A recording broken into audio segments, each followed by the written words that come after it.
Sense is convinced that Democrats know nothing about airline safety, yet oddly, they do seem to specialize in train wrecks.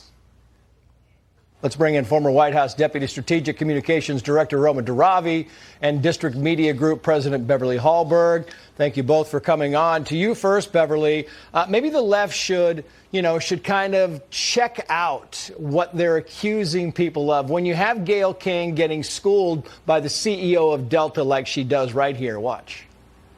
After looking at all these mishaps, a lot of people are very nervous. Do these cuts affect you? The cuts do not affect us, Gayle. The reality is there's over 50,000 people that work at the FAA, and the cuts, I understand, were 300 people, and they were in non-critical safety functions. It's preposterous, Beverly, and that's the whole thing is they just don't worry about credibility. And it just shows how they don't really have much to attack Donald Trump on because, as you already mentioned, this was a flight that crashed in Canada.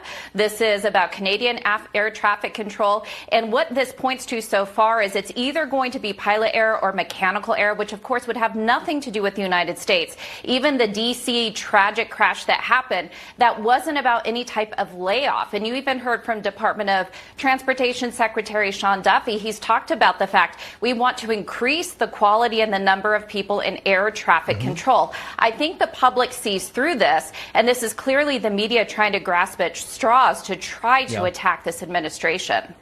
Meantime, we have some sound from The View. The ladies on The View kind of going after the Hannity interview with Trump and Elon Musk. Watch. Oh, they should have aired this on Valentine's Day. He's unelected. We did not vote for him. And he's created, Elon Musk, along with the president, a government agency with no congressional oversight. Under our Constitution, that is illegal. It is just illegal. Again, she's a lawyer, Roma, and it goes to credibility.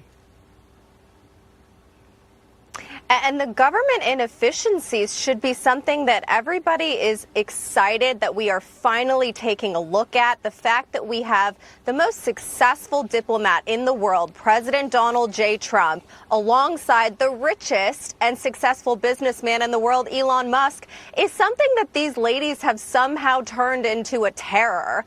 The American people are excited about this. We deserve this. Frankly, government inefficiency has run rampant for far too long. It's daylight robbery across the entire federal government, and now it's finally getting a look at. At the end of the day, I blame the media for a lot of this. The journalism reporters have become exceedingly lazy. They're not doing their research. They're putting out headlines that have absolutely no factual basis behind them, and they're expecting the public to take it and run wild, which is what a lot of people are doing. We live in a digital world today, and the headlines lead the news. Unfortunately, they're full of lies, and it's really abhorrent to see. Meantime, CNN's numbers guy just delivered some bummer news for the Democrats. Watch this. Donald Trump and the Republican Party has changed the electorate. What do I mean by that? Well, let's take a look at party identification, Democrats versus Republicans. You go back to 2017, 5 points more of the electorate was Democrats than Republicans. You go to 2021 when Joe Biden was starting out, look at that, 6 points more of the electorate was Democrats than Republicans. But look at what's happened in February of 2025. Look at this. Republicans, there are more Republicans in the electorate than there are Democrats. And Beverly, I talk to people all the time who say, look, they're kind of moving to the right because they're embarrassed at the policies on the left.